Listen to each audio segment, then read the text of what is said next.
Presenting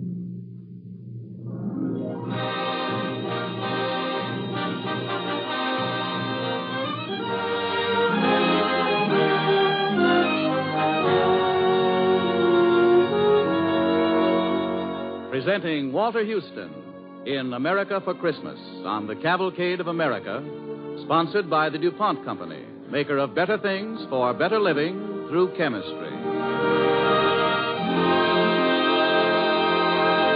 Good evening. This is Walter Houston. Tonight on a small island in the lonely distances of the Pacific, an island you never knew before existed and will find with difficulty on the map, a troop of soldiers, handful of Navy men, a few Marines, one or two flyers, and a medical staff are celebrating Christmas. I said celebrating, but perhaps there is a better word for it. Perhaps I should have said reminiscing about their former Christmas celebrations which took place in the dim and distant past, in different settings and under different circumstances. It is with such servicemen and women as these in mind that tonight we bring you this special Christmas play.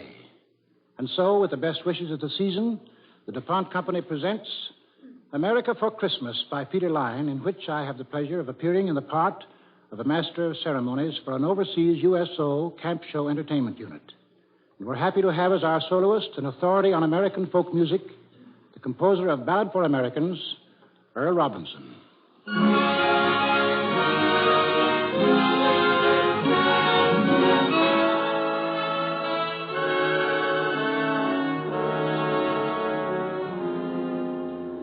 We are now on our small island in the Pacific. Its name will remain undisclosed for reasons of military security.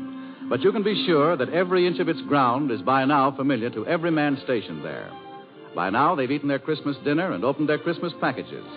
But there's one remaining package addressed to all the men still to be opened. A package of good cheer and glad tidings to the men in their home away from home. He who know will bless the poor, shall yourselves find blessing.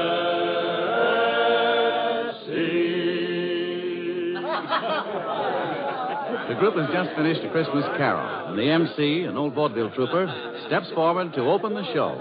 Very good, very good. I'd like to sign you all up to join our troop. Which one of you guys was singing tenor? Me. Well, we'll sign everybody but you. Well, what about it, fellas? Has it been a good Christmas? Why, sure. It's been okay. You don't sound very sure. Who you guys kidding? Not even yourselves. 2 Christmases ago, I was in Oregon standing 2 feet deep in snow. Look at these palm trees. Is this Christmas? Yeah, that's what I thought. That's what all of us in this troop figured. Me and Marilyn here, and June, and the quartet there, and Sandy over there with the guitar. We had a dope nut, right? Right, Marilyn? Right. Right. Well, we thought everybody's been giving everybody else some Christmas presents, right? Right. All except we haven't given you any. No show tonight. That is, no regular show. And we've got a special one, right? Right. Right. We have caused to be constructed a show, something brand new, bright and different. Songs and stories from our travels all over the country we love.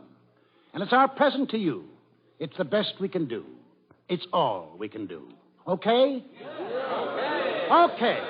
Places, everybody. The stage, that's over there. No curtain, but you can imagine it now rising. Orchestra finishing the overture, lights dimming. Here it is, America for Christmas.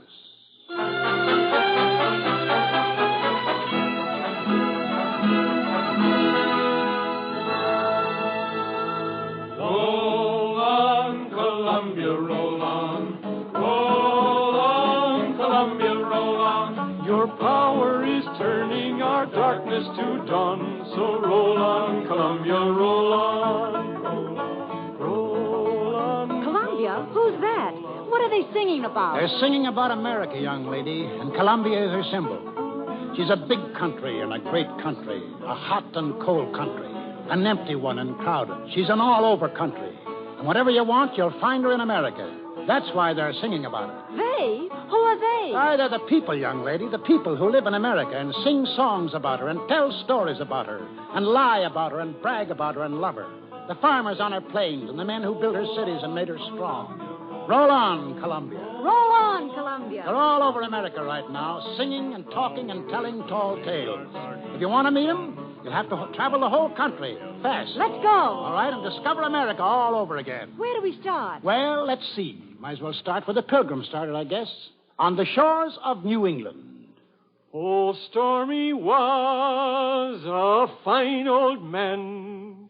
Do me way, oh, storm along. Oh, Stormy was a fine old man. Way, hey, hey, Mr. Storm along. I wish I was, oh, Stormy's son. Do me way, oh, storm along. I'd build me a ship of 1,000 ton. Way, hey, hey, Mr. Storm along. I'd fill her up with New England rum. Do me way, oh, storm along. And all my shellbacks, they would each have some. Way, hey, hey, Mr. Storm along. Oh, Stormy's dead. And That's New England. The song of the men who go down to the sea in ships, down to the sea from craggy inlets and deep sea ports. There's rocks all over New England. All over? All over. Even the fields and meadows of the New England farms. Makes it tough to make a living. There was a farmer in New England who invited his minister to pay his farm a visit. The two of them, the farmer and the minister, walked over the stony fields, the minister saying, Why was it you wanted me to come out on their farm? Reverend, I want you to pray to God with me that I'd get better crops. What this land needs is not prayer, but fertilizer.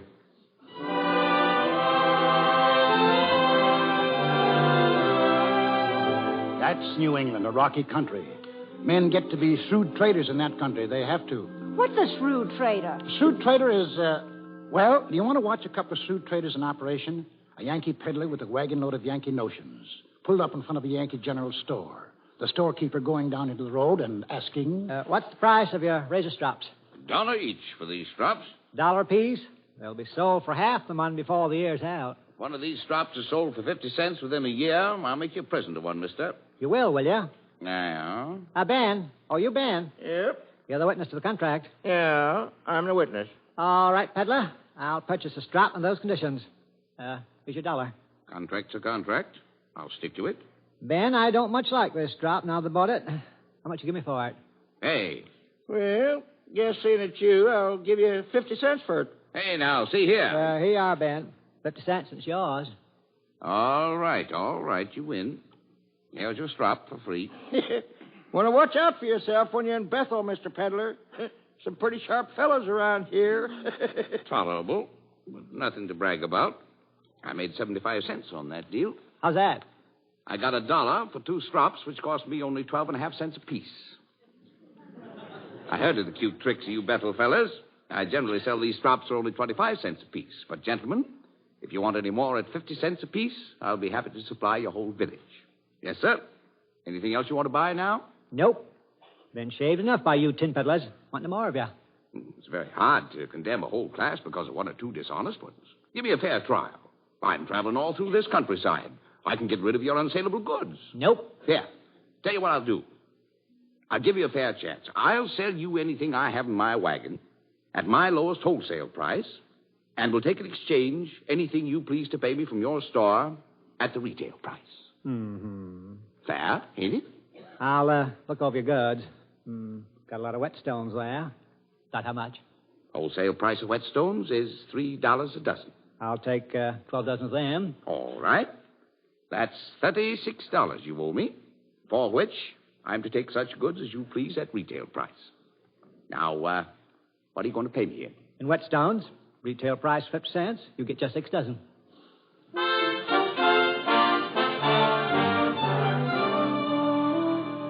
There's a couple of shrewd traders. Let's move on. Let's get away from the rocky country. You think that's a bad country? Why, meet the fella from The Maryland. dogs in Maryland are so poor that they have to lean against the fence to bark. It takes 3 or 4 pigs all at once to pull up a blade of grass. And if they want to cast a shadow, why, it takes 6 pigs to do that. Should we go further west? If the country in the east is also bad... West of that country, you run into West Virginia. Now, there's some country. Hill country. You want to hear a West Virginian on the subject? All hills and valleys in West Virginia. Valley's real narrow. So narrow the dogs have to wag their tails up and down, can't wag them back and forth. Why, there's one valley in West Virginia so narrow that the moonshine has to be wheeled out on a wheelbarrow every morning and the daylight wheeled in. Well, come along, little girl. Got a lot of traveling to do. That railroad whistle blow, blow, blow. Yes, I thought I heard that railroad whistle blow. And I thought I heard that lonesome whistle blow, woo, woo. And it blowed like it never blowed before.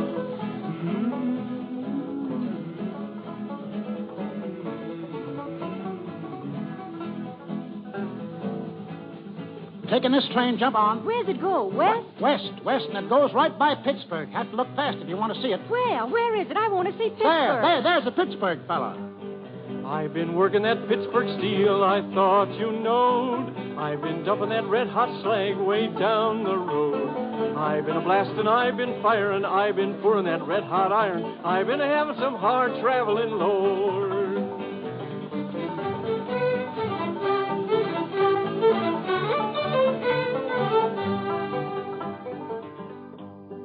If you want to get iron, you go in the hole. You want to get zinc, you go in the hole. You want to get lead, you go in the hole. You want to get coal, you go in the hole. You want to get oil right out of the ground. You dig a little hole about 10 miles down, and that's what you get by going in the hole. Still going west. Same road that Daniel Boone and David Crockett took. Only we can go a little faster. Riding on the Wabash Cannonball.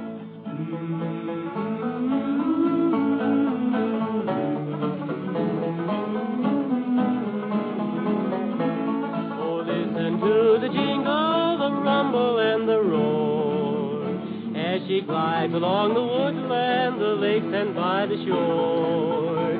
Hear that mighty Russian engine, hear that lonesome hobo's call, riding through the country on the Wabash Cannonball. That's right. Just like our grandfathers did elbow room. That's what they wanted. They didn't want a neighbor any nearer than 10 miles. Besides, it's greener on the other side. The other side of what? The Mississippi River, the granddaddy of them all. MISSISSIPPI. That's right.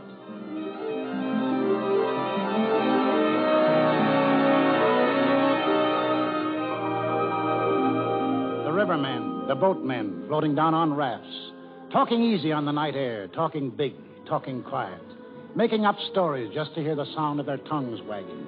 Like these two men, talking about their river, the big old Mississippi. Listen to them. Yep, this nice old muddy Mississippi River water is wholesomer to drink than the clear water of the Ohio. Let a pint of this yaller Mississippi water settle, you'll have about a half to 3/4 of an inch of mud in the bottom. What you want to do is keep it stirred up. Yep, that's right. Now, there's nutrition in this good old mud. Now, you look at the graveyards. That tells the tale. Why, trees won't grow worth shucks in the Cincinnati graveyard. But now in the St. Louis graveyard, why, the trees grow upward of 800 feet high. And it's all on account of the water the people drunk before they laid out. A Cincinnati corpse don't rich in the soil any.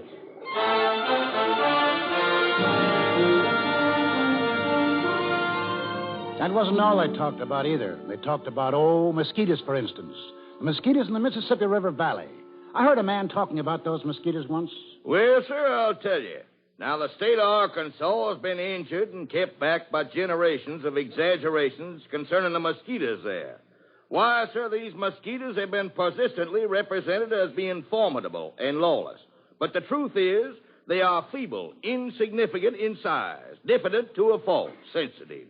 Now, if you really want to hear about some formidable mosquitoes, sir, why, then there are the Lake Providence colossi. Lake Providence? There are large mosquitoes there? 2 of them can whip a dog. 4 of them can hold a man down. I must say that that's... Why, sir, this may strain your credulity, but I even seen those mosquitoes at Lake Providence trying to vote. What? Well, I have seen them canvassing around the polls. Excuse me, gentlemen. I overheard what you were saying about mosquitoes, and I was about to add simply that the biggest mosquitoes I've ever seen was a little further to the west, in Oklahoma. Years ago, gentlemen, I saw 4 mosquitoes kill a buffalo. Kill a buffalo, yes, sir. And and pick his bones clean and leave 'em to bleach in the sun. Good day, sir. What do you know? What's the matter? His stories seem a little sizable? I can't stand a liar, sir. I just can't stand a liar.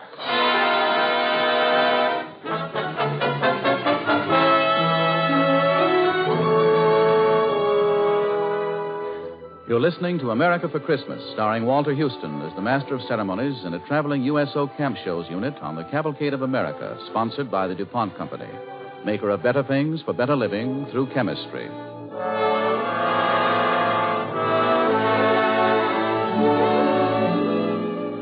In our play tonight, Walter Houston portrays an old vaudevillian who is leading his USO troop through the Southwest Pacific.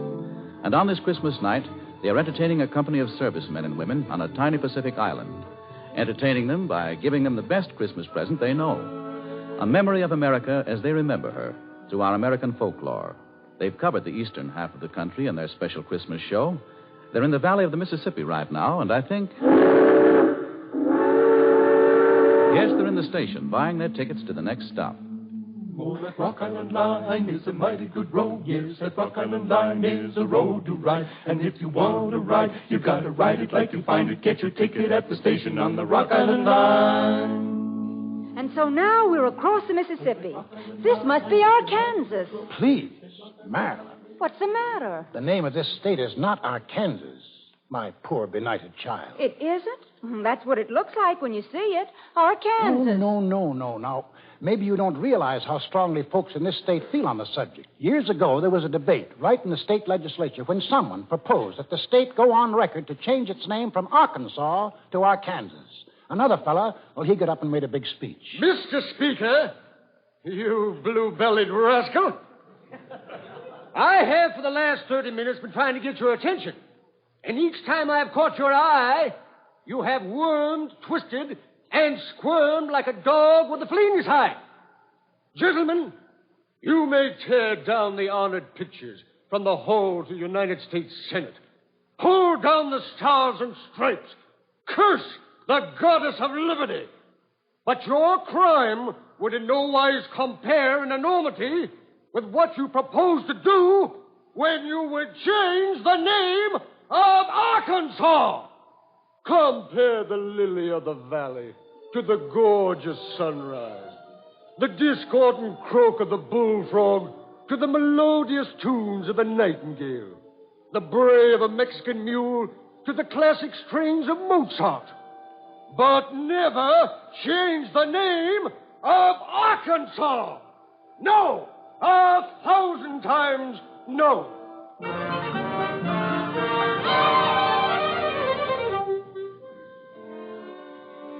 They didn't change the name of Arkansas, did they? No, they left it alone. And is Arkansas related to Kansas? No relation at all, little girl, not even first cousins. But they miss touching each other at their border by 40 miles.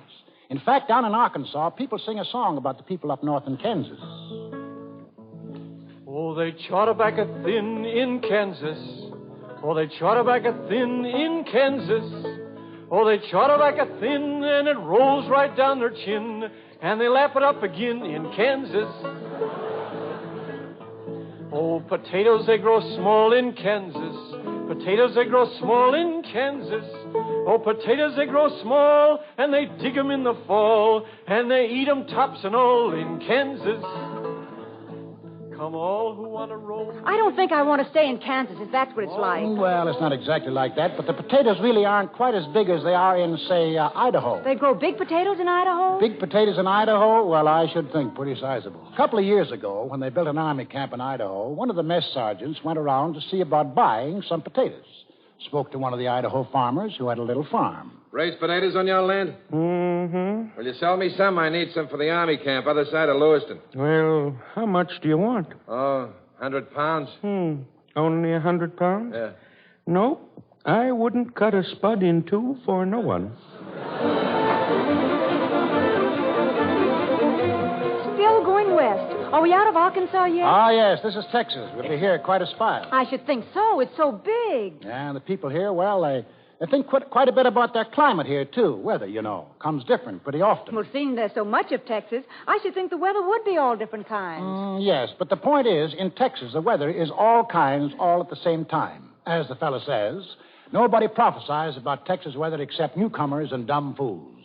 Came the time when a fresh young tenderfoot walked into a Texas saloon, walked up to the bar and ordered a drink. Men in the place, they said nothing, just watched him. You know, a young fellow finished his drink, then he hauls off and says... Well, I believe it's going to rain. My friend, did you know that there were only two kinds of people who prophesy about Texas weather? Two kinds of people who prophesy on Texas weather. Well, that's very queer. Who are they? Newcomers and dumb fools. You say there are only two kinds of people who prophesy about Texas weather. Newcomers and dumb fools. Well, you're absolutely right. For after all, those are the only two kinds of people there are in Texas.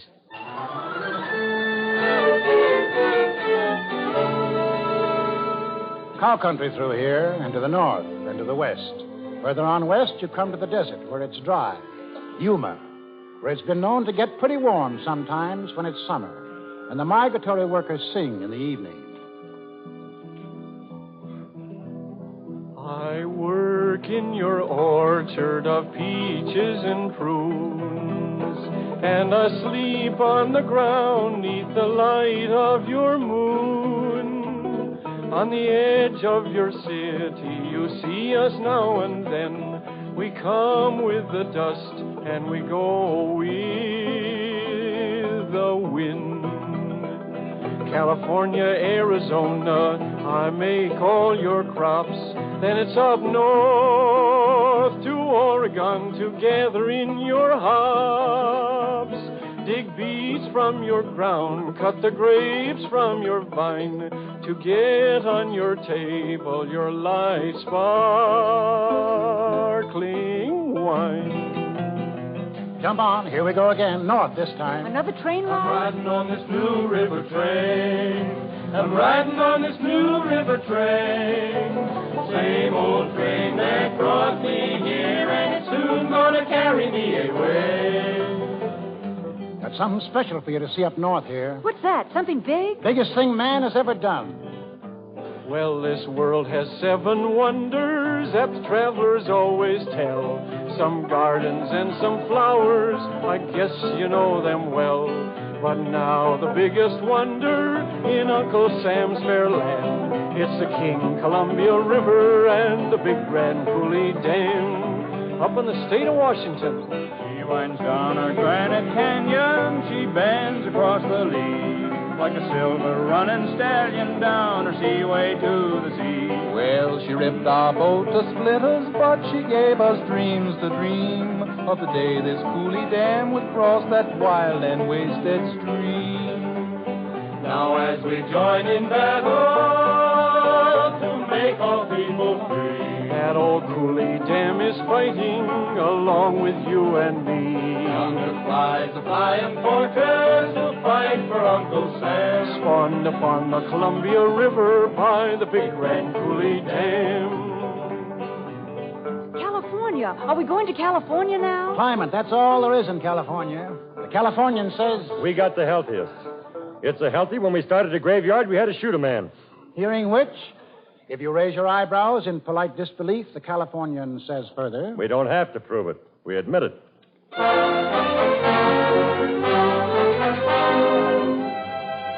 Well, that's about it. Time to be getting back home now. What? Oh, but we haven't seen nearly everything. For every part of the country, a song or a story. Not time in half an hour to do them all justice. So, boys, I guess it's the end of the show. It was enough, mister. And if you're still wondering, I'll tell you, it's been an okay Christmas. That's been the best Christmas I ever had. For the last 20 minutes, I've been standing in 2 feet of snow back in Oregon. Okay. And we'll have one last song. Everybody sing. For every part of the country, a song or a story. But all the parts, all the states add up to one mighty whole. One America. Roll on, Columbia. Roll on. Oh, roll on, Columbia, roll on. Roll on, Columbia, roll on. Your power is turning our darkness to dawn. So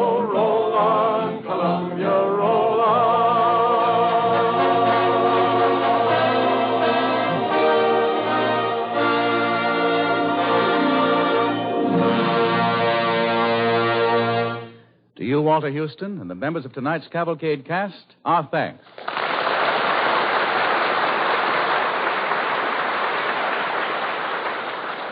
On this Christmas night, we are thinking the same thoughts you are of men far from home in deep snow and in tropical heat, fighting the battle of freedom. What is in your hearts, our hearts, and their hearts has been said powerfully and beautifully by a soldier, a GI. Let me read it to you.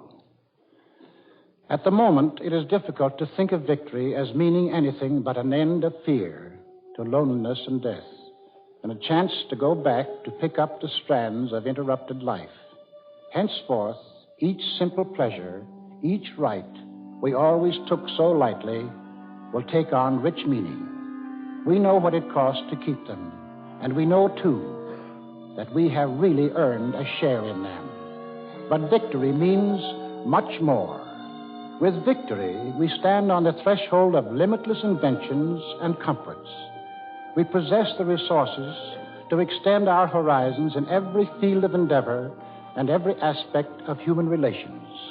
However, ancient and stubborn enemies are still to be conquered. Enemies which must be overcome, not by armies, but by minds and hearts and talents, set wholly free. Such enemies are poverty, insecurity, prejudice, disunity.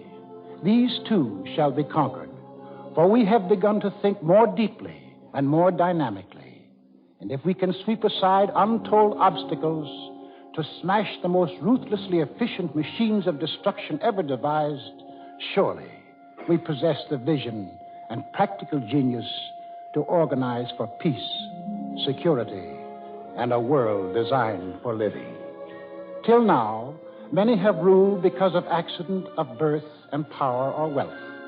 But throughout the world, the unfit, the weaklings, and the traitors are falling by the wayside. New leaders are rising from the people, those who never sold their heritage of courage, faith, and simple human dignity. With victory, we shall have destroyed those who would have enslaved the world. Our sacrifices have been great, but we have won the opportunity to emerge from the animal kingdom and enter the kingdom of man. I look forward to living in such a world. I look forward to living in such a world. If a soldier risking his life at the front can say that, then certainly all of us can look forward. To all of you, the DuPont Company wishes a Merry Christmas. To the 34,000 DuPont men and women in the armed forces, we call Merry Christmas across the oceans. We send more than a greeting. We send our solemn pledge, we of DuPont, that we will not slow our efforts for 1 minute, that we will work and produce without let-up until the last gun is fired and the white flag over Berlin and Tokyo at last gives us a chance to rest and say, now it's really over. That is the pledge and promise of the men and women who work for DuPont. This is Walter Houston. Good night, and God bless us all.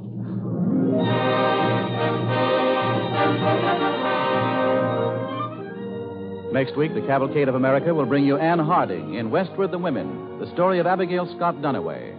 Abigail Duniway, a farmer's wife, lived in the Oregon Territory in 1850. She managed a household. She raised 4 children. She was an average woman of that place and time with one difference, and this difference was an idea born in Mrs. Duniway's kitchen, an idea which today affects the life of every American woman who fought for it. Listen next week to Westward the Women, starring Anne Harding on the Cavalcade of America.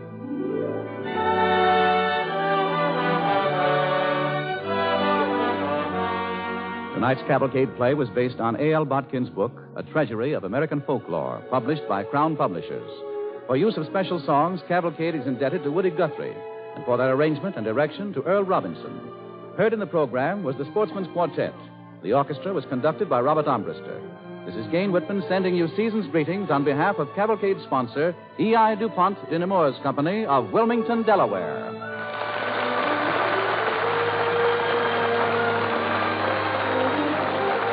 This is the National Broadcasting Company.